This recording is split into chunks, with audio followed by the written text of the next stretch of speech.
emision mundësohet nga ISP Broadcast. Mirëmbrëma, kudo që na ndiqni të nderuar shikues, këtu në Kosovë, rajon e Mërgat. Sot në memorien e kosovarëve të shqiptarëve është një ditë tepër e rëndësishme, historike, që ka të bëjë me intervenimin, siç është quajtur, humanitar të NATO-s, për të ndalur forcat e regjimit tirant të Miloševićit, qëllimin që po e realizon në teren, duke bërë masakra, duke bërë gjenocid, duke bërë spastrim dhe etnik. Është përfitori i 26 i bombardimeve të NATO-s. Njëkohësisht sot është edhe epopeja e Dugaxhinit, epopeja e UÇK-s Dugaxhinit, ku ndodhi përballja e jo vetëm me familjes Haradinaj, por edhe bashkëpunëtorëve të tjerë, një përballje me forcat serbe që kishin rrethuar Glazhanin atë kohë. Sot kam një musafir jo adekuat, por besoj shumë të përshtatshëm për të zbërthyer, shpjeguar këtë temë me rëndësi, sikurse që do të fokusohemi tek aleanca më e re ushtarake, një lëvizje tepër strategjike politike e Kosovës, Shqipërisë dhe e Kroacisë në kuadrin e frymës bashkëpunimit përbashkët për të mirë funksionuar në fushën e industrisë së mbrojtjes, gjë që e trazoi kjo Serbim, por është një lëvizje tepër strategjike në sytë e analizëve sigurisë për të balansuar forcat në rajon, duke ditur një Serbi që nuk po heq dorë nga planet hegemoniste dhe përpjekja për ta destabilizuar dhe minuar paqen në Ballkan, sidomos ndaj Kosovës. Kam të ftuar Ministrin e Mbrojtjes së Republikës së Kosovës, zotin Ejup Maqedonci. Faleminderit, ministër, për kohën. Faleminderit për ftesën e juaj. Në rrethana lufte ishe kyçur gati pa i bërë 20 vjet. Moshë 20-21, vetëm ishin ato bombardime të NATO. Si e kujton atë kohë, ministër? Ka qenë me vërtet një moment jashtëzakonisht i rëndësishëm në atë kohë për Ushtrinë Qendrore të Kosovës, por edhe për mua personalisht, duke qenë se gjatë asaj periudhe kam qenë komandanti i batalionit por brigadës 153, që operante në kuadër të zonës operative të Gollakut, të Llapit, në pjesën e Gollakut, dhe aty kishte qenë realisht e pritshme që do të ndodhte një intervenim i NATO-s, po thënë të drejtën ne nuk e presnim që do të ndodhte bashkë në atë mënyrë që ta përjetonim vetë pikërisht bombardimin e NATO-s, u dëgjuan gjithë ato shpërthimet prej bombave të aeroplanëve të NATO-s dhe normalisht që krijoi një konfuzion të forcat ushtarake serbe, të cilat ishin të pozicionuara kundër nesh për gjatë gjithë zonës operative të Llapit. Më saktësisht shumica e atyre trupave u tërhoqën, sidomos makineria e rëndë, tanket, artilleria, për të vazhduar normal në ditët në VM luftimet me këmbësori. Mirë po, për ne ka qenë jashtëzakonisht emocionues ajo në mbrëmje e 24. A keni ndonjë moment që kujtoni nga ajo kohë ende? Po patjetër, gjitha momentet janë të... Ke qenë me bashkëluftëtarë aty? Po, kam qenë edhe me bashkëluftëtarët, edhe me bashkëshortën, cila ka qenë gjithashtu bashkëluftëtare imja, Arbëria, sot e kam bashkëshorte, po edhe me bashkëluftëtarët të tjerë, dhe më kujtohet që domthonjë ato shpërthimet e raketave të NATO-s i dëgjuam në bazën tonë ku ishim të vendosur, e dolëm jashtë, thjesht nuk dinim ç'të bënim, për shkak se ishte edhe për ne diçka e përjetuar për herë të parë. Normalisht që ishin momente jashtëzakonisht të mëdha gëzimi, sepse ne po na ndihmonte ky bombardim për të vazhduar luftën, por ne kishim dijet shumë mungesa, sidomos normatimet e rënda në aspektin e artillerisë. Edhe në municion. Edhe në municion, në gjitha, dhe ajo natë ishte shënimi i vazhdimësisë së luftës për çlirim fakt. Ajo vetëm e determinoi përfundimin e luftës, pra bombardimi i NATO-s me 24 shtator, përveç tjerash ishte element që tregonte që lufta për liri e popullit të Kosovës, e ushtrisë lirimtare të Kosovës, patjetër që do të kulmonte me lirinë e vendit dhe bashkë me aleatët që besoj që as nuk ishte menduar vite para asaj kohe që shqiptarët e Kosovës bashkë me aleatët e NATO-s do të luftonin kundër ushtrisë serbe për çlirimin e Kosovës, por u arrit fol luftës së drejtë të pastër të ushtrisë lirimtare të Kosovës, angazhimit gjithë luftarëve të UÇK-s për ta bërë një luftë pastër dhe të pranueshme për bashkësinë ndërkombëtare. Sepse çka është për të theksuar këtu është edhe një fakt që jo shpesh thuhet, por suksesi i një lufte guerile është kur arrin që ta bëj legjitime atë luftë në aspektin ndërkombëtar. Shumë, pothuajse 90% e luftrave guerile përfundojnë pa arritur legitimitetin ndërkombëtar dhe rrëmesht edhe pa arritur synimin përfundimtar tyre. Për shkak që jo gjithherë është e pranueshme lehtë që një ushtri guerile të pranohet si aleate e bashkësisë ndërkombëtare, veçanërisht e vendeve të NATO-s. Mirë po UÇK-ja veçantinë vetë ka për faktin që ka arritur që ta legjitimoj luftën e drejtë të popullit tonë në raporte ndërkombëtare, të përfitojë mbështetjen ndërkombëtare dhe të jetë krah tyre pjesë e çlirimit edhe lirisë së vendit tonë.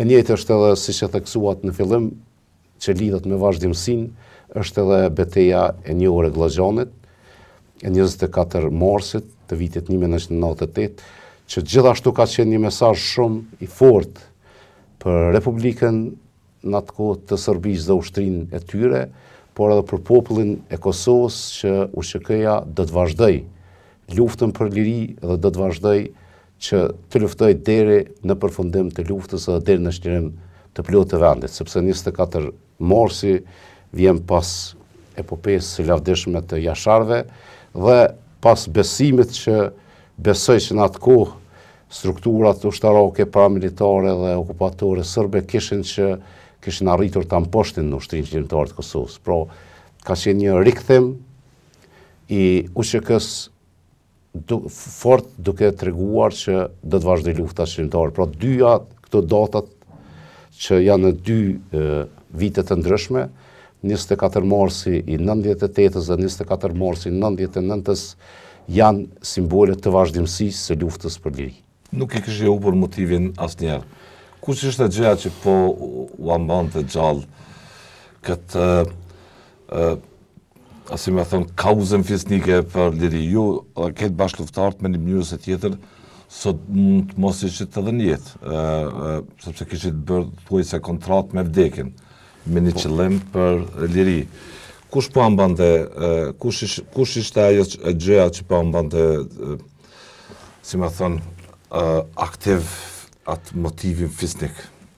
Unë besoj plotësisht që çdo luftari i ushtrisë lirimtare të Kosovës ka qenë thellësisht, ama thellësisht i bindur që lufta për liri do të kulmojë me çlirimin e vendit. Pra, secili prej nesh ka qenë i bindur që çlirimi i vendit do të jetë arritja jonë përfundimtare edhe do të arrihet pavarësisht sakrificës dhe mundit. Domthonë gjithë kemi besuar që liria do të vijë, gjithë kemi besuar që ajo do të vijë normalisht me punë, angazhim, sakrificë edhe gjithë ato përpjekje që i ka bërë ushtria shqiptare të Kosovës, por para gjithash vullneti gjithë popullit të Kosovës që ta fitoj lirinë. Pra, ne kemi qenë të bindur thellësisht që pavarësisht sakrificave, ne do të arrijmë synimin përfundimtar. Dhe kur je i bindur që ke për të arritur synimin përfundimtar, nuk ka asgjë që të pengon që të vazhdosh me tutje. Është e vërtetë që ajo që tha Ridvan që vështirësitë ka qenë jashtëzakonisht mëdha, mungesë municionit, të armëve, kemi pasur shumë të rëndë, masakrat kundër popullatës civile dhe shumë ngjarje të tjera që në shumë rrethana një ushtri do ta mposhtin në aspektin e motivit edhe moralit, por me të vërtetë unë tash po më duket që jam në atë kohë kur gjithë pjesëtarët e ushtrisë lirimtare të Kosovës kanë qenë të bindur që liria do të vijë, kanë qenë të bindur që lufta për çlirim është e drejtë, ne jemi kanë të bindur, edhe vazhdojmë të qenë bindur sot që ne kemi bërë gjën më të duhur personalisht duke qenë pjesë e UÇK-s edhe duke kontribuar përshkrimin e vendit. Pra, gjithmonë besime në arritjen e pavarësisht mizorive, ministër që po i bënda regjimi Tirani Miloševićit duke mos kursyer as gra, as fëmijë, as një gjë, sepse ju keni qenë bashkë me popullatën civile me një farë mënyrë duke mbrojtur pragun e shtëpisë, duke mbrojtur një qëllim fjesnik për cilën, siç e thatë dhe vetë, në sytë e komunitetit ndërkombëtar nuk ka mbase organizata kuverile që kaq shpejt e kanë ose kanë arritur të vënë fundin, të vënë pikën atij qëllimi bashkë me ta në kauzën për liri.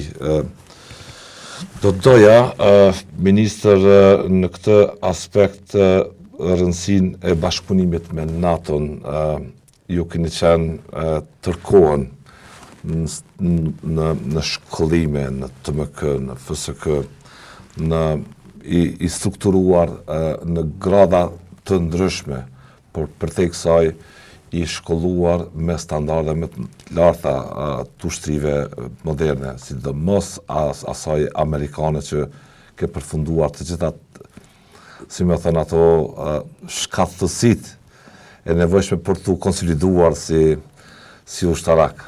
Si e sheh këtë vazhdimsinë tuaj nga UÇK mas në TMK dhe raportin tuaj të konsoliduar si profil thaman ushtaraku kështu me standarde. Edhe kjo besoj që ndërlidhet Ridvan pikrisht të qëllimi që ka pasur Ushtria Shkrimtare e Kosovës. Ushtria Shkrimtare e Kosovës përpos çlirimit të vendit, normalisht që synim ka pas ndërtimin e një vendi demokratik që përkrah vlerat perëndimore, pra edhe që ka synim integrimin në NATO dhe Bashkimin Evropian. Ndoshta në atë kohë për shkak të rrethonave të luftës, shumë prej këtyre nuk kanë mundur të duken të pashme për opinionin, mirë po këtu kanë qenë, domthonë ne kemi qenë si ushtri shkrimtare e vendosur në rrugtimin tonë për të çlirimit të vendit në ndërtimin e një shteti demokratik, një shteti që përqafon vlera demokratike. Dhe kjo rrjedhimisht ka bërë që gjitha transformimet që i kemi kaluar, ne gjithashtu të vazhdojmë të edukohemi, shkollohemi, edhe përgatitemi që të jemi pjesë e strukturave të NATO-s në të ardhmen. Pra, ne në asnjë moment nuk kemi pasur atë hezitimin apo më dyshjen që ne do të ndërtojmë forcë jashtë asaj që është në standardet NATO-s. Pra, qysh në 99-ën e më pastaj edhe pse kemi pasur vështirësi normalisht, se jo të gjitha vendet e NATO-s kanë qenë përkrahëse të Kosovës në rrugtimin e saj për ndërtimin e ushtrisë së Kosovës, mirë po çka është për të theksuar, ajo që e thatë edhe ju, është që Shtetet e Bashkuara të Amerikës dhe vendet kryesore të Bashkimit Evropian kanë qenë të vendosura që të ndërtojnë një ushtri me standardet NATO-s. Pra, shkollimi, edukimi, ajo ndërpërshmëria jonë që kemi ndërtuar ndër vite, kanë ndikuar që të thellohen këto raporte me NATO-n, dhe sot unë mund të them lirisht që shumë pak ushtri në Evropën lindore, ndoshta edhe në krejt Evropën, kanë më shumë se FSK ushtarak të trajnuar jashtë vendit. FSK sot pothuaj se çdo ushtarak e ka në një periudhë të trajnuar diku jashtë vendit, kryesisht në SBA, Britaninë e Madhe, Gjermani, Kroaci, Shqipëri, Turqi, por edhe vende tjera.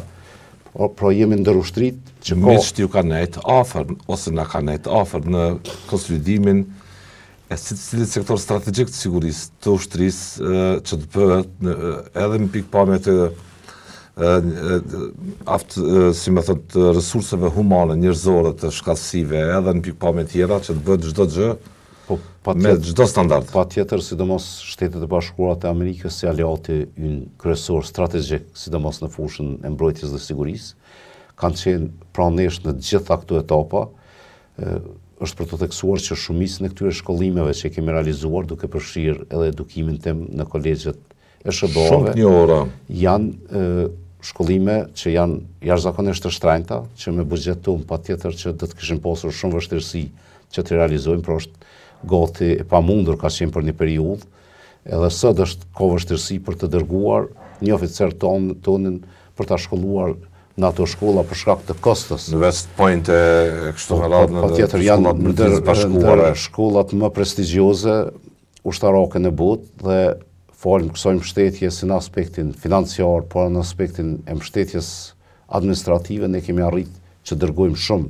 E thash, gati çdo oficer i Forcës së Sigurisë Kosovës e ka të paktën një edukim ushtarak që ka përfunduar jashtë vendit dhe pjesa dërmuese në Shtetet e Bashkuara të Amerikës. Kjo ka rëndësi shumë në raport me vendet e Evropës juglindore mëse.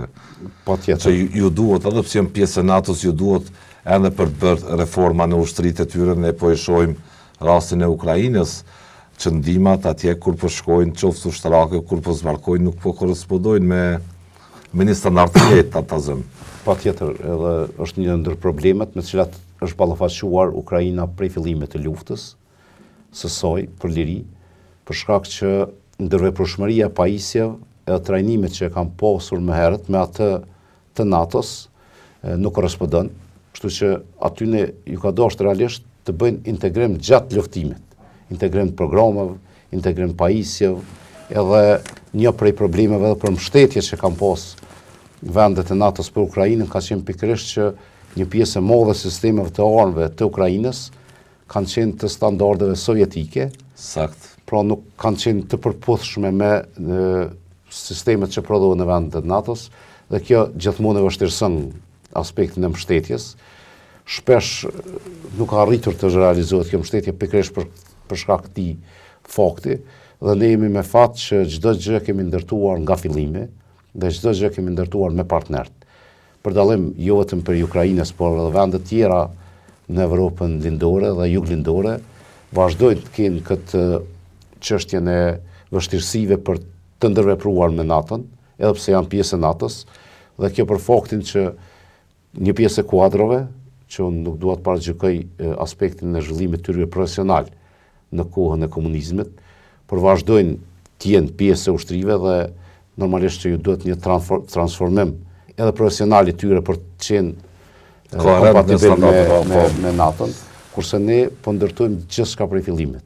Ne kemi qenë luftarë të ushtrisë shqiptare të Kosovës, pjesa dërmuese oficerëve drejtues, edhe tani të FSK-s, mirë po ne kemi bërë atë prerjen për shkak që kemi qenë një ushtri guerile dhe jemi shndruar në një ushtri konvencionale me standardet NATO-s. Ne nuk kemi bërë transformim, kemi krijuar diçka të re nga diçka që nga zero, ja, nga zero. Po, absolutisht. Po tash edhe blerja e pajisjeve edhe sistemeve të armatimit për ne ka qenë gjithçka nga zero, edhe ne jemi fokusuar që asgjë të mos blejmë që nuk përputhet me NATO-n. Pra të gjitha programet trajnuese në Forcën e Sigurisë Kosovës sot janë sipas standardeve të NATO-s. Formatet e planifikimit, rregulloret, gjitha dokumentet që i kemi në Ministrinë e Mbrojtjes janë në përputhje me standardet të NATO-s. Asnjë pajisje nuk është blerë në FSK nga ndonjë vend që nuk është antar i NATO-s dhe që nuk është me standardet të NATO-s. Gjithë personeli pra është trajnuar dhe vazhdon trajnohet sipas standardeve të NATO-s. Të ka rëndësi ajo shumë. Patjetër, unë mund të them lirisht që jemi në një stad shumë më të mirë se që kanë qenë gjitha vendet e Evropës juglindore dhe që janë sot pjesë e NATO-s.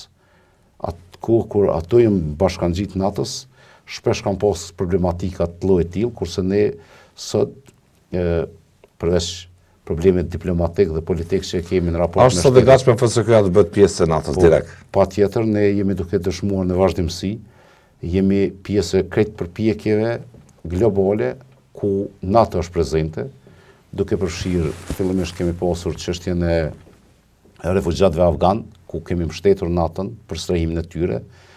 Kemi marrë pjesë me Shtetet e Bashkuara të Amerikës në misionin e paqërruese në Kuvajt, me Britaninë e Madhe në ishull Falkland dhe në Belize, kurse së fundmi, edhe duke qenë pjesë e grupit të kontaktit për mbrojtjen e Ukrainës, kemi pasur mundësinë që të ofrojmë kapacitetet e FSK-s në mbështetje të kësaj lufte bashkë me vendet e NATO-s. Dhe gjithë kjo për ju si ministra keni ndjerë nga afër këtë mbështetje të miqve, po them, që ta bëjnë Kosovën me një ushtri model, një investimi perëndimor të standardeve të NATO-s. A keni ndjerë nga afër direkt këtë mbështetje? Patjetër. Se gjithë kjo që po i përmendi ministër është mbështetje për të ushtruar trasa e reputacionit për një ushtri moderne. Patjetër, edhe vendet e NATO-s, veçanërisht Shtetet e Bashkuara të Amerikës, një mend vlerësoj që Kosovën dhe në veçanti Forcën e Sigurisë Kosovës e Ministrinë e Mbrojtjes e kanë trajtuar dhe vazhdojnë të trajtojnë si histori suksesit të tyre dhe vlerësoj që qëllimi përfundimtar gjithmonë ka qenë që Kosova të jetë shembull në mënyrë që realisht të arsyetoj gjithë atë angazhim të NATO-s për çlirimin e saj dhe në anën tjetër një luftë e pandalshme e Serbisë dhe Rusisë, por edhe aktorëve të tjerë që kanë qenë kundër pavarësisë Kosovës, që në një farë forme të devalvojnë vlerat që ka prodhuar intervenimi NATO-s dhe që është Republika e Kosovës si vend i pavarur me një ushtri profesionale. Pra edhe lufta kundër UÇK-s në kuptimin edhe të gjykatës speciale, vlerësoj që ndërlidhet pikërisht me insistimin e Serbisë edhe Rusisë që ta paraqesin UÇK-n si një formacion jo të rregullt dhe që ka bërë edhe krime që dihet që nuk është e vërtetë dhe me këtë ta degradojnë edhe vetë intervenimin e NATO-s. Pra, të japin kaje tjetër deformuese dhe historisë. Ideja është thjesht që Kosova të mos rezultojë si histori e suksesit. Dhe vlerësoj që kjo është dhe vazhdon të jetë prioritet i SBA-ve dhe miqve tanë që përmes angazhimit, përmes mbështetjes, për ne t'i tregojnë gjithë botës që atëherë nuk kanë bërë gabim kur kanë mbështetur popullin e Kosovës për liri, sepse Kosova përveç që në një periudhë ka qenë një farë forme konsumuese e sigurisë, po shndërrohet në një eksportuese të saj duke kontribuar për paqen e stabilitetin, por edhe për luftrat për liri siç është rasti i Ukrainës. Pra, ne po vazhdojmë të dëshmojmë që NATO ka pas të drejtë kur na ka mbështetur luftën tonë për çlirim, por edhe ne si popull kemi pasur të drejtë sepse përveç asaj imposhtjes së okupatorit serb edhe pengimit të një gjenocidi kundër popullatës sonë, kemi mundësuar që rajoni Ballkanit Perëndimor të ketë në mesin e tij një shtet me vlera demokratike që po kontribon për paqe dhe siguri. Dhe kjo po dëshmohet vazhdimisht, ne kemi ekipe trajnuese në Mbretërinë e Bashkuar që si pjesë e një aktiviteti që quhet operacioni Interflex dhe që është një operacion ku janë rreth 12 shtete të NATO-s që realizojnë trajnim për trupat e Ukrainës. Ishte një reputacion shumë i madh për forcat e sigurisë, forcën e sigurisë Kosovës, për Kosovën si shtet. Ideja tash po jashtëzakonisht është duke u vlerësuar se si FSK-ja i aftëson ushtarët e Ukrainës, të cilët menjëherë nga i aftësim shkojnë në vijat e frontit. Po dhe nga letrat që po marrim në vazhdimsi nga pola britanike, me të vërtet pamburrje, mund them që ato fjalit që shkruan ato letra janë në superlativ edhe emocionuese për performancën e pjesëtarëve tonë. Janë ndër njësitë më të dalluara që po realizojnë këto trajnime, njësitë e Forcës së Sigurisë Kosovës, dhe kjo normalisht lidhet edhe me atë që diskutuam deri më tani, se ne kemi ndërtuar një forcë me të vërtet kredibile, një forcë të trajnuar, të gatshme, edhe pse në një vend ku buxheti normalisht ka qenë i vogël, kushtet nuk ka qenë që ne të kemi një ushtri model, mirë po kemi arritur që të bëjmë njësi modele, cilat po vlerësohen lart. A çmoni këtë përpjekje, ministër, besoj se po, pyetje po bëj të miqve ndërkombëtar të Mbretërisë së Bashkuara e këtyre, sepse gjithë kjo është reputacion për një ushtri që po bëhet me çdo standard, duke qenë kontributor bashkë me aleatët në luftën në Ukrainë. Çfarë mesazhi kjo për FSK-n? Unë besoj që pikë spori, kjo është qasje e cila ne duhet na bëj edhe më të përgjegjshëm, edhe më të ndërgjegjshëm për besimin që jo vetëm populli i Kosovës, por edhe partnerët tanë kanë raport me Forcën e Sigurisë Kosovës.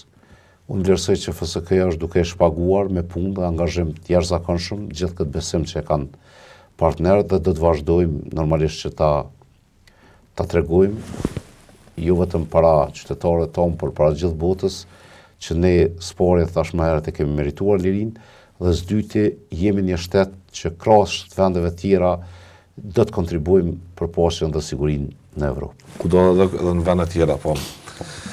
Ministër, Me qënë se jemi të 24 mars e përmenë dhe Ukrainën në kontekst të mbështetjes që Kosova është pjesë e partneritetit global për ta përkrahur lirinë e saj nga agresioni pa provokuar rus. Po ta kishit mbështetin atëherë të ngjashme sikur se e ka Ukraina tash me armatim. Si do të ishte Kosova sot nga kjo perspektivë? Po them se atëherë ka qenë i ri, në 20 vjeç. Patjetër që armatimi do dashur të sigurohet nga i kufiri hekur në mënyra të ndryshme me gomare, me kuaje, me shumë vështirësi. Vlerësoj që vetëm 10% të mbështetjes që merr sot Ukraina, po të kishte pasur mbështetje ushtria shërbimtare e Kosovës në këtë format, ne do të arrinim që edhe pa bombardimet e NATO-s të çlironim Kosovën, për shkak që vullneti dhe motivi i ushtrisë shërbimtare të Kosovës ka qenë në nivelin më të lartë të mundshëm që mund të ketë një ushtri që lufton për çlirim, dhe neve normalisht që na kanë munguar armatimet, na kanë munguar municionet, e thash e shumta që kam mund të pas të ketë një njësi e ushtrisë shërbimtare të Kosovës ka qenë një mitraler, pro eventualisht dikon do një mortaj, mirë po shumë pak ose hiç armë të rënda, dhe sikur të kishim pasur mbështetjen me armatime, me municione, ne patjetër që kemi pas mira vullnetar të gatshëm për t'ju bashkangjitur ushtrisë shërbimtare të Kosovës.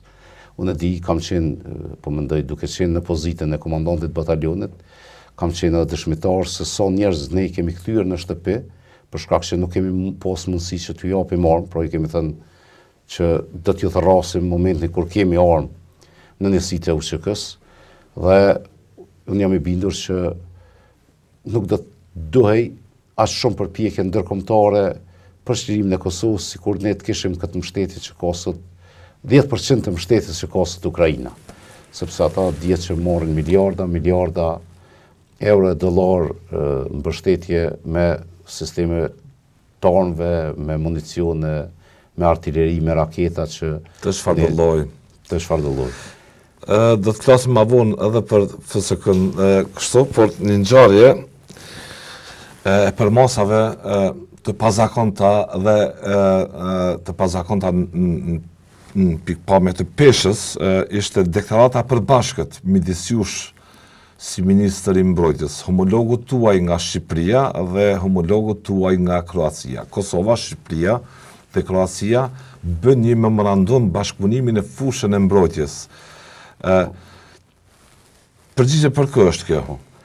Me sa di unë pikëspore, vlerësoj që mund të jetë marrëveshja apo dakordimi i parë trilateral në Ballkanin Perëndimor, në mes të vendeve aleate për të bashkëpunuar, të luar bashkëpunimin në shumë fusha.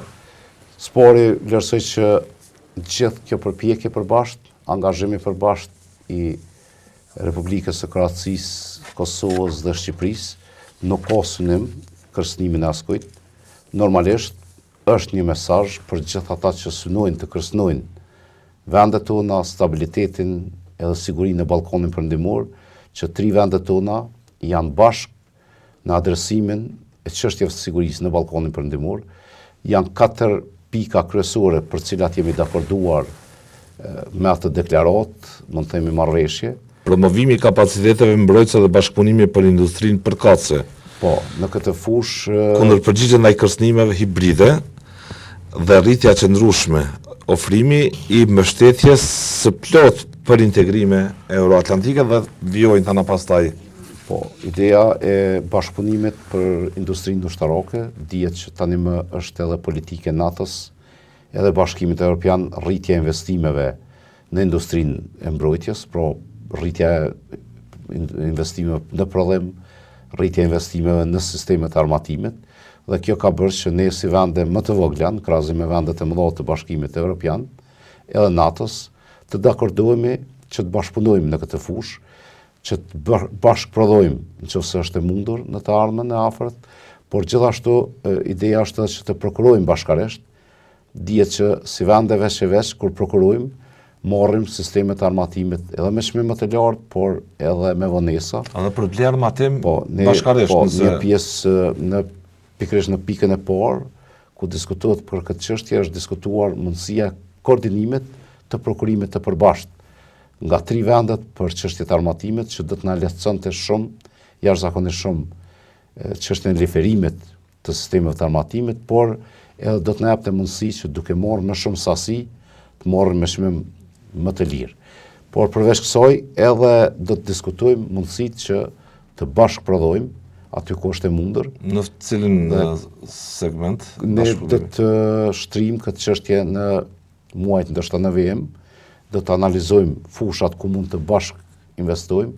Dihet që krahasia tashmë ka shumë prodhues që prodhojnë sisteme ushtarake, duke filluar nga armët e deri te mortaja të sistemet raketore.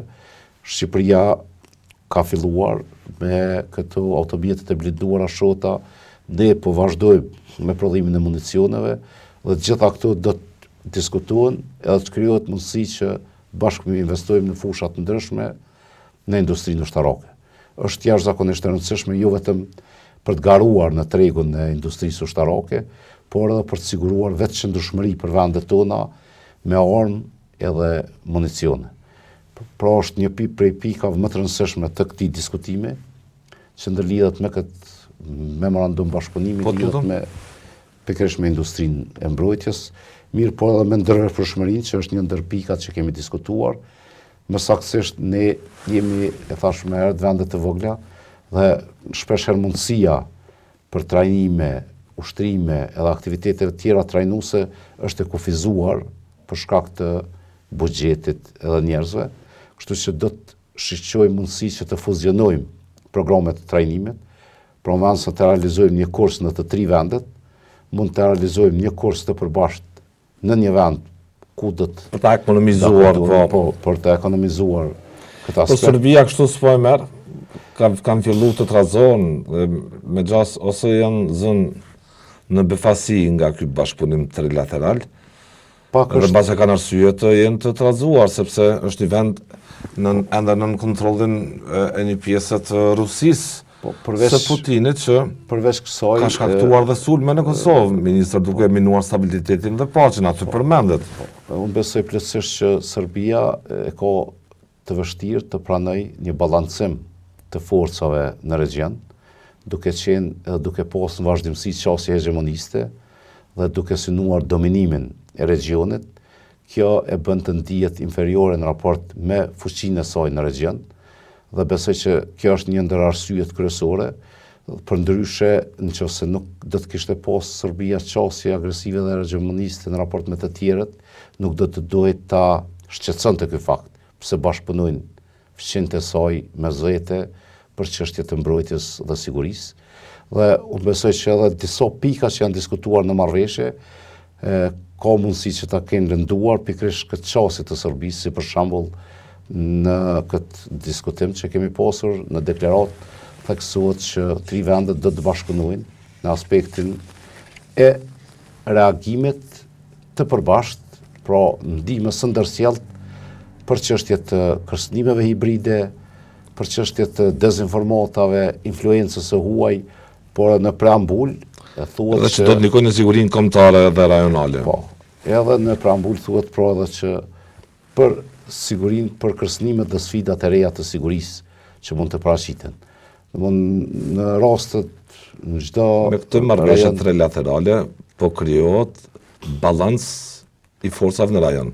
Unë besoj që po për të ndalur hovin hegemonik të Serbisë, të pasaj Serbie, që shkaktoi gjitha luftat në shkurt. Bërë këtë deklaratë dhe këtë marrëveshje duke ju referuar asnjë vendi, jo as Serbisë. Thjesht ideja e kësaj marrëveshje mes 3 vendeve është që të krijojmë edhe të bashkëpunojmë në aspektin e mbrojtjes, në mënyrë që të mos cënohemi nga struktura hegemoniste edhe akter hegemonist brenda regionit apo jashtë regionit.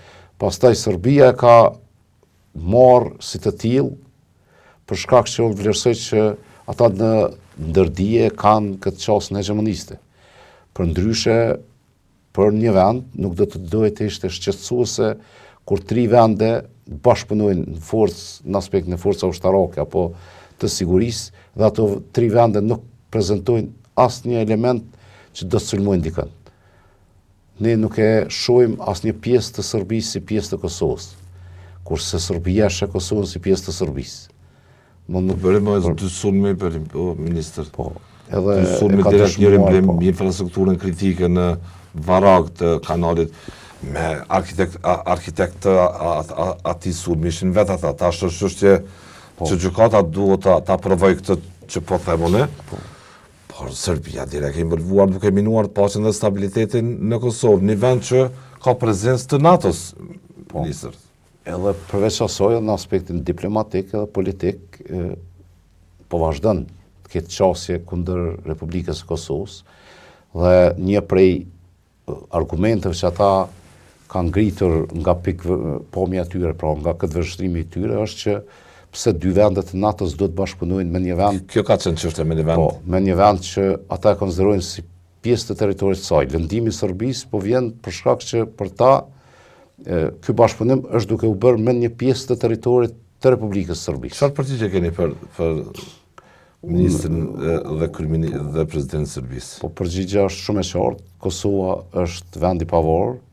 Republika e Kosovës është e vendosur në rrugën e saj drejt integrimit në Bashkimin Evropian dhe në NATO, dhe ne si vend, ushtria e Kosovës dhe gjitha strukturat në Republikën e Kosovës janë të vendosura që me çdo kusht të mbrojnë gjithë të arriturat që kemi pasur për këto 25 vite, duke përfshirë edhe vetë lirin. Pra, ne nuk me asnjë kusht nuk do të lejojmë që të cenohet integriteti territorial i vendit tonë, pavarësia që kemi fituar me gjak dhe jeta e qytetarëve të vendit tonë. Ka mbaruar koha ministri i mbrojtjes kur ne ju kemi pyetur. Edhe ministri i mbrojtjes Vengo po ashtu ishte në të njëjtën gjuhë. Duket se është rezultati i këtij rendi të ri, nëse mund ta them, gjeopolitik në botë që po ndodh kjo. Po edhe kjo marrëveshje trilaterale, cila pesha saj në konfiguracionin, po them, jo vetëm rajonal, por me gjerë, se është mesazh edhe për Rusin, për proksit e saj në Serbi, që të mos tentojnë ta minojnë stabilitetin e paqen në rajon. Edhe Gjemi Shia e tha shumë qartë që kjo është në vërtet një element, një mesazh shumë i rëndësishëm, jo vetëm për regionin, por për gjithë Evropën, edhe e tha që është inkurajuese kur vendet e regionit bashkëpunojnë. Ne pavarësisht që një pjesë të madhe të vendeve përreth i kemi pjesë të NATO-s, jemi edhe dëshmitar që shumë pak është bashkëpunuar në region, për të pasur një region të bashkuar në raport me kërcënimet që mund të vinë këtij regioni edhe nga jashtë. Veçantia është Kosova, që nuk është pjesë e NATO-s, janë 2 vende anëtarë të NATO-s dhe Kosova. Po, duke pasur, besoj që këto marrëdhëniet e jashtëzakonshme që kemi me Republikën e Kroacisë, që mund të them edhe raporte historike, lidhje kulturore, por edhe të interesave të përbashkëta, dhe normalisht duke pasur raportet e veçanta me Republikën e Shqipërisë, duke qenë edhe për faktin që ne i takojmë një kumbi, edhe vlerësoj që Shqipëria, patjetër që është partneri, aleati, shteti, vëlla, amotër, si themi, joni kryesor, normalisht që ka qenë më se natyrshme që pikërisht ky bashkëpunim regional të fillojë me bashkëpunimin mes 3 shteteve që kanë më të përafërta vlerat, por edhe më të përafërta interesat që i përfaqësojnë këto vende. Edhe vlerësoj që mund të jetë prej atyre aleancave më të natyrshme që mund të ndodhi. Nuk bë kjo aleancë realisht midis 3 shteteve. Unë vlerësoj që kjo marrëveshje edhe mbase edhe ndaj proksive të Rusisë që në mënyrë sistematike kanë trazuar rajonin në motivacione të ndryshme. Dhe dihet që Rusia në asnjë rast, asnjëherë në histori nuk ka synuar që të ketë stabilitet në Ballkan. Jo. Por e kundërta që të ketë destabilizim Ballkanit, dhe krejt kjo për të pasur mundësi që të shtri interesat e saj pikërisht në Ballkanin perëndimor. Po. Dhe arsyeja e shtrirjes së interesave në Ballkonin Perëndimor nuk ndërlidhet vetëm me aspektin e mbështetjes së popujve me të cilët ajo ka marrëdhënie historike si me Serbinë edhe vende të tjera, mirë po edhe për arsye thjesht që Rusia historikisht ka synuar që të ketë dalje në detin Adriatik, me qëllim që të ketë qasje në resurset natyrore në Mediterran edhe në lindjen e mesme. Pra, nuk është një politik e re, është një politik e zbatuar nga Rusia me shekuj.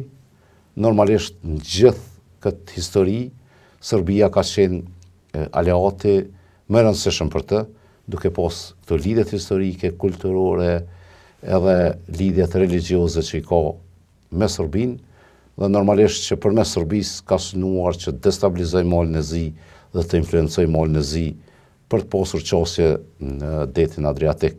Por gjithmonë, fatkeqësisht shpesh në histori kemi mbetur vetëm ne shqiptarët si pengesë kësaj qasje, edhe pse kemi qenë të mbështetur nga perëndimin shumicën e radhave, mirë po shpesh herë kemi mbetur atë vetëm në përpjekjen për të penguar një shtrirje të dominimit rus në Ballkonin Perëndimor dhe me këtë normalisht duke të cënuar interesat e partnerëve tonë në detin Mesdhej dhe në lindjen e mesme. Çfarë u thonë gjithë atyre që në Serbi mund të kenë plane për ta minuar këtë paqe dhe stabilitet, që mund të kenë plane për arkitektura të trazirave, koncepte të trazirave etj.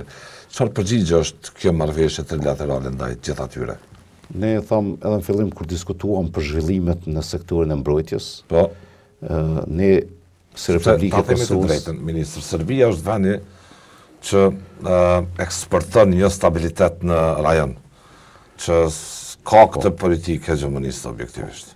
Unë besoj që në periudhën kur këto vende, veçanërisht Kroacia dhe Kosova, kanë luftuar për lirinë e tyre, kanë pasur ushtri shumë më të vogla, shumë më të papërgatitura, më të papajisura se që kanë tani. Pra, sot ky bashkëpunim që kemi ndërtuar mes tyre tre vendeve, nuk është një bashkëpunim që mund të ketë qenë i njëjtë po të kishte ndodhur para 30 viteve, mund të themi, ose para 20 viteve, kur ne nuk kemi pasur kapacitetet të mjaftueshme.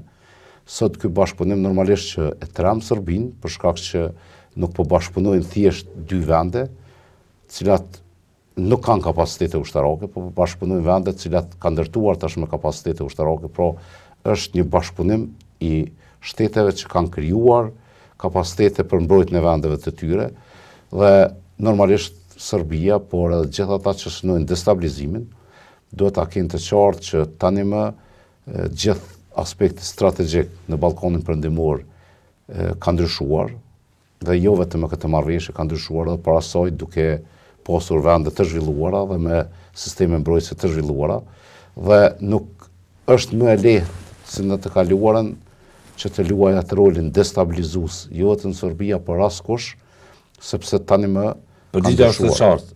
Stop destabilizimit. Po, patjetër. Ne do të bëjmë të pamundurën që vendi ynë, po edhe gjithë Ballkoni Perëndimor të ruajë stabilitetin, për shkak që fundja e gjithë kjo situatë që ka ardhur sot në Ballkonin Perëndimor, kur kemi vende të lira, shtete demokratike, ka ardhur si rezultat i luftrave të popujve të Ballkonit Perëndimor për liri dhe pikërisht kundër vetëm një kundërshtari, sepse në këtë rast vetëm Serbia ka qenë ajo që ka okupuar territoret e vendeve të huaja, duke filluar nga tentativa në Sloveni, pastaj Kroaci, Bosnjë, Kosovë, edhe tentativa të ndryshme në Malzi edhe Maqedoni për destabilizim. Pra kemi vetëm një destabilizues dhe kemi gjitha vendet tjera që me të vërtet janë të interesuara për një paqe dhe stabilitet afatgjatë. Dhe për këtë arsye mendoj që gjitha këto bashkëpunimet mes vendeve të rajonit janë të domosdoshme, jo vetëm për të përçuar mesazh të Serbia, por të gjithkush që ne më nuk do të lejojmë që Ballkoni Perëndimor të kthehet në arenë vatër konfliktesh. Po, ku një akter i bën të gjitha kundër të gjitha. Keni parë besoj edhe deklarimet nga zyrtarë të ndryshëm të NATO deri në momenti ishte e heshtur, por në mënyrë se tjetër tha it's okay, pa lejen për të punë. S'është për me lejen tonë, por ne edhe kjo çështja e këtij bashkëpunimit, kësaj deklaratet përbashkët apo marrëveshje, nuk është çështje që ka ndodhur ditëve të fundit. Historiku i saj ka po diskutimin për një marrëveshje të tillë trilaterale e kam pasur spari gjatë vizitës sime në Zagreb, pikërisht në Ju jeni arkitekti kësaj ide? Jo, në besoj që bashkë me ministrin Kroat, bashkërisht kemi ardhur në përfundim të saj. Në Para sa muajsh? Ministri Kroat, kjo ka ndodhur në korrekt të vitit kaluar. Po. Prafërsisht pak më pak se një vit, dhe kemi gjetur mbështetjen e pakursyer të ministrit Pirrovengu në Shqipëri, pra as nuk ka hezituar për të vazhduar në këtë marrëveshje. Ne normalisht që kemi draftuar koncepte, kemi shikuar në cilat fusha ka rëndësi të punohet për të ardhur pastaj të analizuar, po të këto pikat për cilat janë vendosur, dhe për gjitha këto në vazhdimsi ne kemi njoftuar, nuk është bërë në mënyrë sekrete, kemi njoftuar NATO përmes ekipit këshillues të NATO-s që kemi në Kosovë, kemi njoftuar ambasadën e Shtetit Bashkuar të Amerikës, për shkak që fundja kjo është një aleancë, një partneritet në mes të vendeve demokratike të pavarura. Dhe me të vërtetë edhe SBA-t, edhe NATO kanë përshëndetur në vazhdimsi çdo përpjekje që po bëhet në funksion të stabilitetit të bashkëpunimit të vendeve që prezantojnë të njëjtat vlerë. Për të ruajtur gjitha të arritura, po. Shumë e lehtë për SBA-n të mbështesë regionin duke pasur një strukturë të organizuar të disa vendeve që bashkëpunojnë mes tyre, sesa të mbështet vendet veç e veç. Që përfiton Kosova konkretisht nga kjo marrëveshje? Unë mendoj që Kosova përfiton veçanërisht shumë. E di që edhe dy vende të tjera normalisht duke qenë pjesë e kësaj marrëveshje kanë përfitimet e tyre.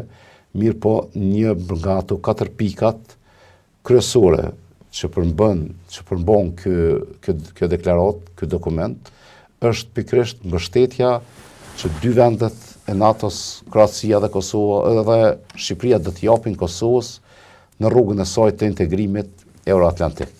Pra, ata do të dakordojnë të ashetutje qëndrimet në mbështetje të Republikës së Kosovës për integrim në strukturat euroatlantike, por në gjitha iniciativat. Jo që nuk është bërë më herët, mirë po me këtë dokument në një farforme të dy ministrat zotohen që ata do të bashkë koordinojnë, bashkë me ne për të mbështetur diplomatikisht aspektin e integrimit të Kosovës në strukturat euroatlantike. Normalisht që kur dy vendet NATO-s e thonë me të njëjtin zë dhe e thonë të njëjtin qëndrim, e ka efektin më shumë se ta thonë veç e veç. Absolutisht. Gjalla si e tillë është më pesh në gjithë këtë harkun e historisë, nëse mund ta them të pas vitit 99 të këtej, në kuadrin e një si më thon, ankurimit, dakordimit përbashkët midis Kosovës, Shqipërisë dhe Kroacisë, që të mirë rendojnë çdo përpjekje të interesit përbashkët funksion të stabilitetit dhe paqes në rajon. Pikërisht besoj që marrëveshja më me pesh në gjithë këto është marrëveshje jashtëzakonisht e rëndësishme, është e para e tillë që adreson ndërveprueshmërinë strategjike me ndërveprueshmërinë operacionale. Pra, strategjikisht këto vende do të bashkëpunojnë, kurse në aspektin operacional forcat tona ushtarake do të bashkëveprojnë. Mund është me të vërtetë një arritje jashtëzakonisht e madhe, sidomos e thatë edhe ju, për Kosovën që duke mos qenë pjesë e NATO-s, në fakt deri më tani nuk ka qenë e lidhur as në aspektin e vetëm vullnetit politik me vendet, po mendoj në aspektin më shumë se bilateral, sepse bilaterale kemi me vende bashkëpunim. Mirë po kjo e ka fushin për shkak që 3 vende zotohen për politika të përbashkëta në aspektin e mbrojtjes, për investimet të përbashkëta në aspektin e industrisë ushtarake, për bashkëpunëtim në aspektin gjithaj përmena këto se i kisha. Në aspektin strategjik, domthonjë këto vende, 3 vende do të kenë të njëjtën qasje në raport me problemet edhe çështjet regionale dhe globale. A mund të kemi vende rajonale të përfshirë në këtë nismë Ragoj Malizi, nga Maqedonia, nga ndonjë vend tjetër, çfarë mund të jetë Bullgaria? Është edhe nga ministri Janushić, po gjithashtu edhe nga ministri Vëngu, edhe unë kur kam pasur deklarime që gjitha vendet e Ballkanit Perëndimor që përqafojnë vlerat demokratike dhe që synojnë integrimet euroatlantike do të jenë të mirëseardhura të jenë pjesë e kësaj iniciative. Përfitimi objektivisht është i përbashkët. Po, patjetër. Ministri Janushić ka bërë të qartë një ditë para ardhjes në Tiranë për nënshkrimin e kësaj marrëveshje, këtij deklarimi, që Bullgaria ka shfaqur një komunikim, pra ka pasur një komunikim dhe ka shfaqur vullnet për t'ju bashkangjitur kësaj nisme, që vlerësoj që është jashtëzakonisht e rëndësishme kur kemi parasysh që Bullgaria është ndër vendet me impakt në regionin e Ballkanit, por gjithashtu ne do të vazhdojmë të bëjmë përpjekje që të kontaktojmë edhe të ofrojmë mundësi edhe për vende tjera si Maqedoninë e Veriut, por edhe Malin e Zi, që gjithashtu janë vendet NATO-s dhe që vlerësoj që po kontribuojnë në bashkëpunimin me ne edhe në stabilitetin regional. Normalisht që duke qenë një iniciativë që është nisur nga 3 ministra, ka përfunduar me një trilaterale, po pa mbyllur dyert për askënd që synon të jetë pjesë e kësaj marrëveshje. Si vjet është një ngjarje po ashtu me rëndësi që pritet bëhet në Kosovë Stërvita Defender 2025. Është bërë dhe validimi i mjaft strukturave me standardet e natës në FSK. Konsolidimi po tjetër gjë që politika po na merr një pjesë të madhe të kohës, si më thon ministër, duke diskutuar, debatuar për të, por fusha e sigurisë dhe mbrojtjes duket se ka pasur trajektoren e saj të zhvillimin nuk është ndalur. E vërtet që janë validuar 2 regjimente të Kombësërisë, pikërisht ashtu siç e parashëll plani i tranzicionit, kurse si vjet do të bëhet dhe validimi i regjimentit të 3 të Kombësërisë. Këto regjimente të Kombësërisë, so për opinionin, janë ato regjimente që kanë detyrë pikërisht mbrojtjen e territorit, pra operacionet luftarake, dhe si vjet do të validohet regjimenti i 3 i Kombësërisë për të përmbyllur fazën e 2 të tranzicionit, sepse ndohet në 3 faza plani i tranzicionit, dhe për të vazhduar në fazën e 3, që nënkupton ndërtimin e këtyre kapaciteteve më të avancuara, artillerisë së rëndë, mbrojtjes ajrore dhe kapacitete të tjera, që fatmirësisht një pjesë të këtyre kapaciteteve kemi ndërtuar edhe më herët për shkak të mbështetjes që kemi pasur nga kryeministri dhe qeveria me buxhet, por edhe për shkak të mbështetjes që kemi pasur nga partnerët. Tash si vjet do të jemi pjesë e ushtrimit fushor Defender Europe 25, përveç që do të jemi vend pres, edhe pjesëmarrës, sepse edhe në 2021 dhe 2023 kemi qenë edhe vend pres, edhe pjesëmarrës. Në Defender Europe 25, veçantia është që në Kosovë është planifikuar të vendoset një ndër komandat më të larta ushtarake amerikane, prej ku do të drejtoj një pjesë të madhe të ushtrimeve që do të ndodhin në Ballkanin Perëndimor. Gjithë Ballkanin Perëndimor. Po, do të jetë pikërisht të vendosur në pjesën perëndimore të vendit tonë, do të bëhen të njohura në muajt november edhe informacionet më të detajuara për këtë pjesëmarrje. Mirë po për neve, vlerësoj që është arritje jashtëzakonisht e madhe, besimi që ushtria e Shtetet Bashkuara të Amerikës për Evropë dhe Afrikë ka për të vendosur komandë të saj prej ku drejton ushtrimet në Ballkanin Perëndimor të paktën. Dhe pra jemi vend pres prap, do të jemi vend pjesëmarrës me trupa ushtarake dhe do të jemi vend pres i një komande të lartë ushtarake amerikane. A ka nisur përgatitjet që tani për këtë stërvitje? Po, në fakt, gjatë vitit kaluar kam filluar përgatitjet, kemi qenë pjesë e konferencave planifikuese, janë duke u bërë investime të vazhdueshme në poligonet tona trajnuese në zonën e trajnimit në Bobajt Box, ku planifikohet të zhvillohet ky ushtrim, so për opinionin në Bob White Box, Forca e Sigurisë Kosovës tani ka në dispozicion një zonë trajnime prej 45 km2 apo 4500 hektarësh, pra është një zonë relativisht e madhe trajnimet, ku janë bërë dhe po vazhdojnë bën investime edhe nga qeveria e Kosovës, por edhe mbështetje nga partnerët tonë. Gjatë muajit janar kemi inauguruar një poligon për qitje me armë të lehta, që është ndër poligonet më moderne minimalisht në Evropën juglindore.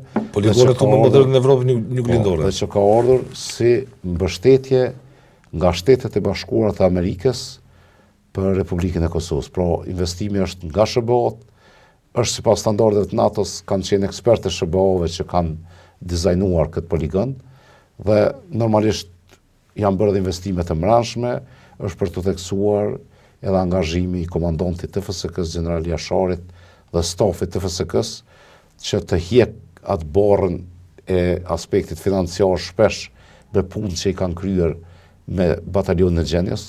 Janë 10 kilometra rrugë që janë shtruar në poligonin Bob White Box, pikërisht nga njësitë tona, njësitë gjenjere të Forcës së Sigurisë Kosovës.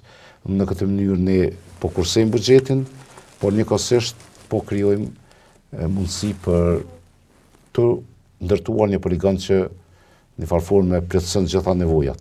Ne synojmë që ai poligon në të ardhmen, pra kjo zonë e trajnimet, të mos jetë vetëm zonë e trajnimet për FSK-n, mirë po që mund edhe të shfrytëzohet edhe nga partnerët për trajnime ndërkombëtare. Pra, pikërisht në këtë poligon, në këtë zonë trajnimit do të zhvillohet edhe një pjesë e ushtrive Europe 25.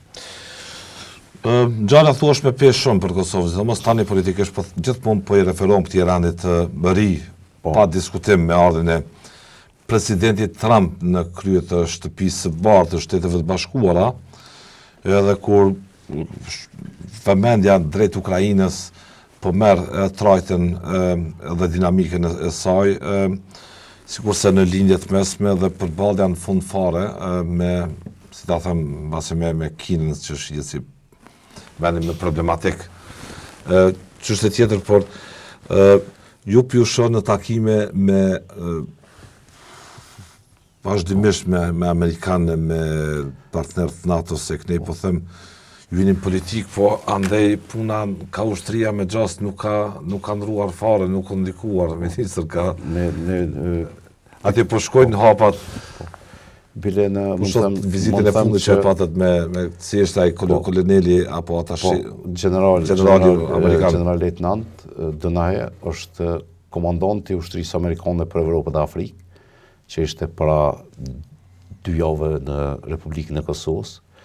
Pra kemi pas një takim jashtëzakonisht të rëndësishëm, që jo shpesh ndodh që komandanti i ushtrisë amerikane për Evropë dhe Afrikë të vizitojë një vend, dhe vizitë të nivelit shumë të lartë. Ka qenë një ndër vizitat të nivelit më të lartë, por gjithashtu kemi pasur edhe zëvendës drejtorin e planifikimit të komandës amerikane për Evropë, që ka qenë gjatë javës së kaluar. Dhe 2 këto vizita janë jashtëzakonisht të rëndësishme dhe janë mesazh që Shtetet e Bashkuara po vazhdojnë, jo vetëm që po vazhdojnë bashkëpunimin, po vazhdojnë të thellojnë bashkëpunimin me Republikën e Kosovës, dhe duke i shtuar kësaj edhe vizita që kanë pasur ministër në gjë që mund ta ndash me publikun. Krejt diskutimet kanë qenë me të vërtetë në lidhje me thellimin e bashkëpunimit në aspektin e mbrojtjes dhe sigurisë. Më saktësisht në aspektin bilateral, Shtetet e Bashkuara të Amerikës tani më dihet që me ndryshimet në administratën Trump, fokus kanë më shumë këtë aspektin bilateral se multilateral, por në rastin e vendit tonë ne kemi marrë një farë forme mbështetje për të vazhduar bashkëpunimin bilateral me Shtetet e Bashkuara të Amerikës. A ju premtojnë gjë ministër normalisht që Shtetet e Bashkuara me publikun janë duke koordinuar me ne në të gjitha aspektet e mbrojtjes dhe sigurisë, por çka është për të theksuar është fakti që ka një interesim të jashtëzakonshëm të SBA-ve për bashkëpunim në industrinë ushtarake, por të blerjeve dihet që në janar Kam qenë në një vizitë ku kemi diskutuar edhe blerjen e helikopterëve Black Hawk. Por kemi pasur diskutime në Departamentin e Mbrojtjes dhe të shtetit për çështjet të strategjisë. Ne synojmë që së shpejti në një afat kur do të kryen procedurat në anën amerikane, që të nënshkruajmë edhe marrëveshjen kornizë ushtarake me SBA-t, dihet që para disa javë kjo nisë mu aprovua në ministrinë, po mendoj në qeverinë e Republikës së Kosovës, dhe për përmbajtjen kemi diskutuar dhe jemi dakorduar.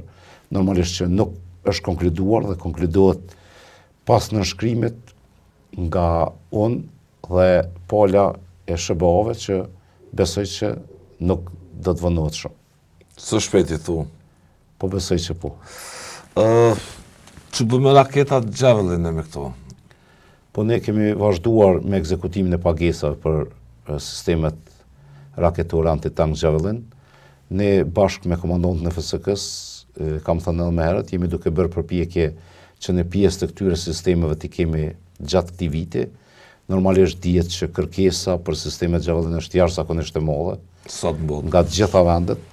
Mirë po, dihet që SBA-t kanë një fokus të veçantë për mbështetjen e Republikës së Kosovës për shkak që plani i tranzicionit, për në gjithë procesi i tranzicionit është një dokument që është hartuar bashkë me Shtetet e Bashkuara të Amerikës dhe është aprovuar në vitin 2018 dhe është plan cilin ne jemi duke ekzekutuar dhe Javelinët duhet të jenë në kuadër të këtij plani pjesë e inventarit të Forcës së Sigurisë Kosovës bazuar në afatet që i përcakton ky plan. Pra, duke pas një farë lloj pronësie SBA-t në këtë plan, besoj që do të na përgjigjen në këtë aspekt. Ne është për të theksuar për opinionin, besoj një pjesë këtë vit për Javelin, mirë po çka është për të theksuar që vitin e kaluar ne kemi pranuar shumë sisteme armatimi nga SBA-t, të cilat janë prokuruar gjatë vitit, por edhe më herët, kryesisht përmes programit FMS, por edhe blerje direkte me prodhues amerikan. Programi FMS është një program ku ne prokurojmë përmes Departamentit të Mbrojtjes së SBA-ve pajisje në Shtetet e Bashkuara të Amerikës dhe gjatë gjithë vitit ka pasur furnizime, por edhe këtë vit vlerësojmë që do të ketë furnizime me armatimet nga SBA-ja, siç ka edhe nga vendet e tjera, mirë po normalisht që partneri kryesor, sidomos në blerjet strategjike, është pikërisht Shtetet e Bashkuara të Amerikës. Kur do të ndërtohet fabrika e municionit, e prodhimit të municionit dhe armëve, municionit apo edhe të armëve? Ne në muajin dhjetor të vitit të kaluar kemi nënshkruar një kontratë me kompaninë shtetërore për prodhimin e armëve dhe municioneve MKE në Turqi. Kjo kompani është kredibile, faktikisht është funksionale për shekuj dhe është modernizuar në vazhdimsi. Bashkë me qeverinë e Republikës së Turqisë kemi ardhur në dakordon që ne të bëjmë blerjen e makinerisë, pro çka është përgjegjësi e fabrikës shtetërore turke është prodhimi i makinerisë për prodhimin e municioneve. Kemi bërë këtë kontratë, ne besojmë që sipas asaj kontrate normalisht janë përcaktuar afatet kohore, besojmë që qershori i vitit 2026 do të jetë koha kur ne do të fillojmë prodhimin e municioneve të kalibrave 5.56 dhe 7.62. Kjo fabrikë do të drejtohet nga një kompani publike, mirë po ne inkurajojmë, kam thënë edhe më herët, dhe bëj apel që gjithë ata që kanë synim zhvillimin e industrisë ushtarake janë të mirëseardhur në Kosovë, pra edhe sektori privat, për shkak që sot nevojat në gjithë globin për armë, sisteme dhe municion janë jashtëzakonisht të mëdha. Kjo është një momentum që Kosova do ta shfrytëzojë, bashkëdhetarët tonë jashtë, por edhe biznesmenët mbrana që thjesht të investojnë në prodhim të municioneve, të investojnë në prodhim të armëve, pavarësisht që po ndërtojnë një fabrikë shtetërore, kjo nuk e kalon në ekonomi të rregullt të lirë. Sipas standardeve dhe procedurave që i cakton shteti natyrisht. Po do të ketë mundësi të jashtëzakonshme përse që normalisht janë procedurat që shumica Fabrikë do ndërtojnë pjesën perëndimore të Kosovës, apo? Po, vlerësimi ynë është që është pjesa e cila nuk i ekspozohet rrezikut të drejtë për drejtë. Çdo të prodhoj tjetër Kosova. Unë besoj A e që keni menduar, sigurisht e keni menduar, por nëse mundi mendo, po edhe jemi duke bashkëpunuar në kuadër të kësaj marrëveshjes bashkëpunimit trilateral. Me Shtetet e Bashkuara të Amerikës jemi duke diskutuar edhe një pjesë tjetër që adresohet në punë në komisionit qeveritar për hapjen e fabrikës, që ka qenë edhe laboratori dhe dizajnimi dronëve. Pra, ky komision qeveritar që ka punuar gjatë dhjetorit dhe që vazhdon të jetë aktiv sot, ka posur 2 detyra, një për hapjen e fabrikës së municionit, për cilën është bërë një kontratë, dhe dyta për laborator dhe fillimin e prodhimit të dronëve luftarak, edhe për cilat do të bëhen të ditura më tej detajet, mirë po jemi duke bashkëpunuar me Shtetet e Bashkuara të Amerikës. Është në fazën e diskutimit, të detajzimit, me SBA, konkretizimit me ne nuk përjashtojmë më të tjerët, mirë po SBA do të jenë partneri ynë prioritar për këtë pjesë. Dhe normalisht që edhe me Kroacin kemi diskutuar mundësitë e bashk investimit për bashk prodhim në Republikën e Kosovës për sistemet ndryshme raketore diçka. Besoj që fillimisht do të jetë në pyetje municione i kalibrave të tjerë, për këtyre që do t'i prodhojmë përmes prodhimit që do të bëhet në Kosovë, sipas kontratës, po. Ministër, vitin tjetër tha që do të validohen fazën e tretë, kur është edhe kjo përfundimtare, sepse 2028 veç përfundon kjo tranzicionit dhe vjeçari i FSK-s dhe validimi i regjimenteve të afta që të si me thonë, të demonstrojnë shkasit për armatimin me raketa, për pilotimin e helikopterëve, tjera. Është bërë gjithë plani? Po, ne, çka është shumë rëndësishme të theksohet që janë 3 komponent jashtëzakonisht të rëndësishëm që duhet të ndërlidhen mes vete për ta bërë një forcë operacionale. Pra nuk është vetëm pajisja, atë që tha ti, është pajisja, është doktrina që mbështet pajisjen dhe trajnimin, edhe është trajnimi pra. Neve na duhet personeli trajnuar, na duhet pajisja, na duhet doktrina që ndërlidh pajisjen me personelin. Ne në 3 këto drejtime jemi duke punuar, nuk ka asnjë kontroll që bëhet me ndonjë vend për blerje të armatimit, ku nuk përfshihet edhe trajnimi i stafit, por edhe çështja e doktrinës, pra dokumentacionit, manualeve për operim me ato pajisje. Përveç këtyre, ne kemi bërë edhe hapa më të avancuar duke dërguar personel për trajnim edhe para se të kemi një pjesë të këtyre pajisjeve. Për shembull, sot kemi pilot që kemi trajnuar në Republikën e Turqisë dhe që janë të aftë për të... Turqia është një prej alatëve strategjik të Kosovës, bashkë me tjerë, me Britaninë e Madhe, me SBA, kemi në forcë ajrore kadet, cilët përfundojnë atje dhe pastaj kontribuojnë në aspekt në ndërtimit forcë ajrore, pra jemi... Sa pilot gjithsej ka Kosova të gatshëm?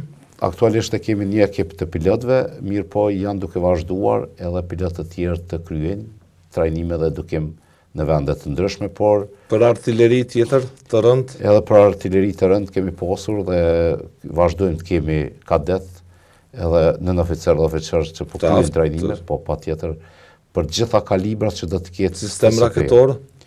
Për sistemet raketore Javelin, kemi pasur staf i cili është dërguar në SBA për trajnime tjera, mirë po kanë mësuar edhe këtë pjesën e sistemeve Javelin, por e kam theksuar edhe më herët, ne për pas sistemit Javelin kemi edhe sisteme tjera raketore antitank, duke përfshirë sistemin nëntash nga Turqia, me cilin vetëm jemi duke kryer edhe trajnime këtu, por edhe sistemet të ndryshme si mortajat 120 mm, që ne përveç që i kemi këto mortajat klasike 120 mm, Forcën e Sigurisë së Kosovës kemi edhe mortaja 120 mm që dirigjohen në mënyrë digjitale nga një automjet që e ka emrin Voran dhe që gjithashtu është prodhim i Republikës së Turqisë dhe jemi ndër vendet e rralla që ka këtë sistem ku nuk nevojitet shumë personel.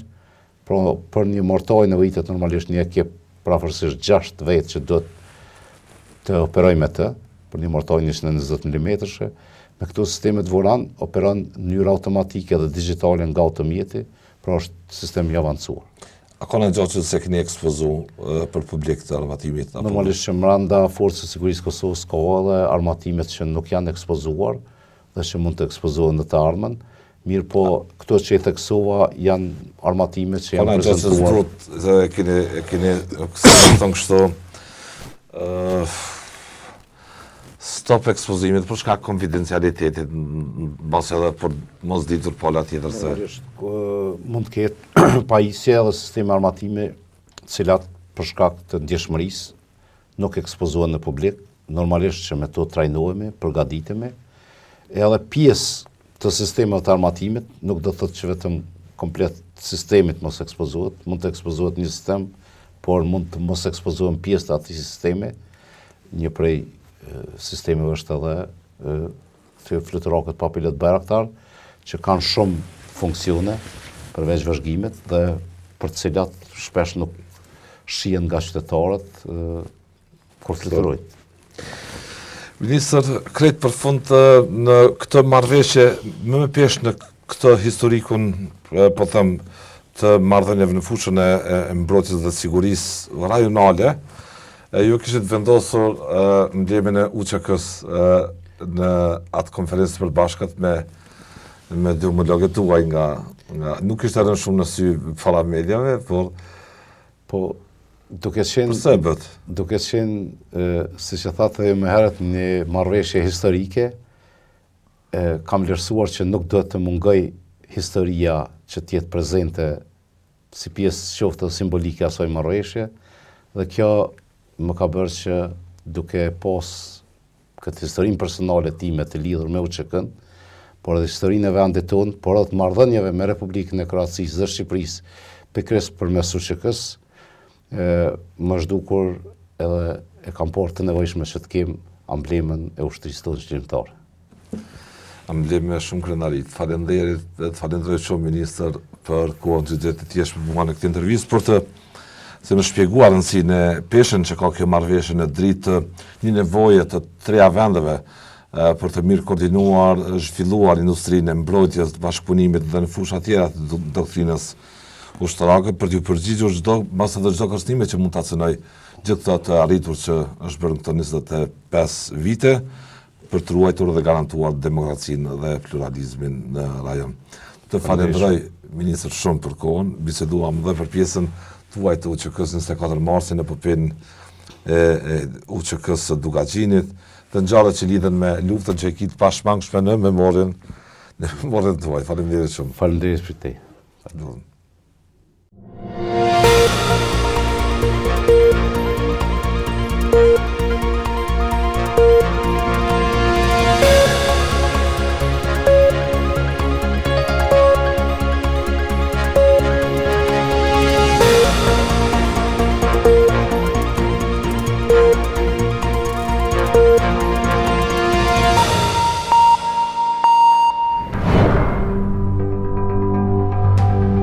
Ky emision mundësohet nga ISP Broadcast.